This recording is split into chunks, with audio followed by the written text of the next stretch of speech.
Peter Zion says this, and I really want to get your 2 cents on it because I know you're not.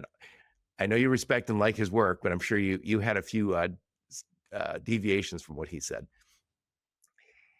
He said that changed in the last 20 years or so. So when the Europeans said, "Hey, we're gonna have our own currencies called the euro. It'll compete with the dollar," and we're like, "Whoa, wait, guys! Remember that world order thing, right? Remember we fought with you in the war."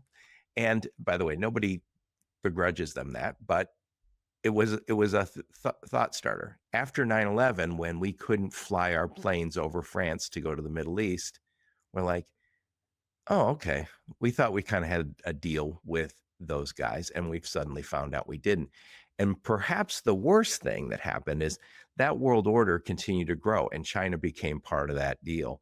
And then China benefited perhaps more than any other country in the last generation from that deal.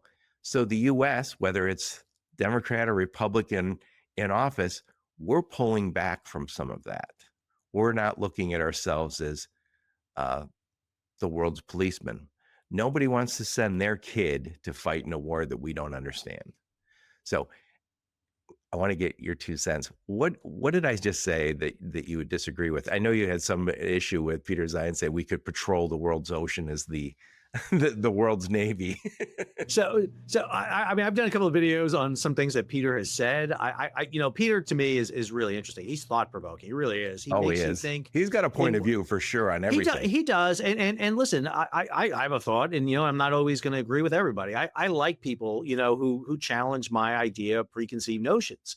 And I disagree with him on certain aspects of shipping. I think he's not quite as knowledgeable in those as others. But again, he's more of a generalist. But I do think I teach a course on the world wars. So, the two world wars created this massive competition between nationalism. It was nationalism, on steroids. And what you saw come out of World War I, World War II was the creation of basically this two world entity, the Cold War that we call it. But the Cold War 1.0 was an interesting Cold War because the US and its allies operated in a new economic system that was completely different to the one the Soviet Union operated in. They really didn't interact too much. There was some overlap, but with some trade, but not a lot. Basically, the Soviets had their system, and then we had the global system with not just the countries that were allied to the United States, but even the countries that were outside the system, the third world, as it was known. US was the first, the Soviets were the second, and then the third world were kind of the neutral worlds. And what we built was this massive globalization. I mean, globalization took off. I mean, 1950, we're hauling 500 million tons of cargo around the world. Last year, we moved 12 billion tons. So we've increased 22-fold. That's because not just the technology has changed with containerization and super tankers and cape-sized bulk carriers, but because we have raised the standard of living around the world. I mean, once you do that, you see global population go up. We go from 1.5 billion at the end of World War II to 8 billion today. Everybody has gotten richer. Everyone's gotten better. Everyone's has standard of living, life expectancy has gone up. Now, there are obviously exceptions out there where you can find problems. Africa, probably the best one that's fighting that right now. But what happened after the fall of the Cold War is I think the United States and many other countries did, especially in the United States, we failed to see what was about to happen. We really were not good at looking at the crystal ball to see what's happening.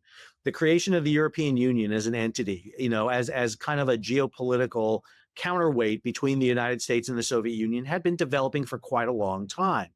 China rising up out of what had been chaos. I mean, again, talk to guys that have been in China in 1990, and they'll sit there and tell you it's like you're talking to them.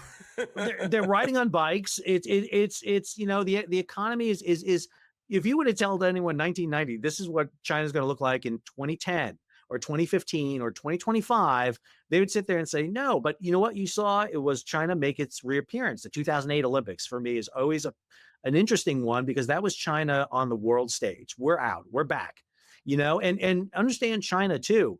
China has always been the world dominant power, except during the period of imperialism when the British and the Europeans knocked them down. And so there was about 150, 200 year period there in the 1800s to 2000 where they were knocked down, but now they see themselves restoring themselves back to that point.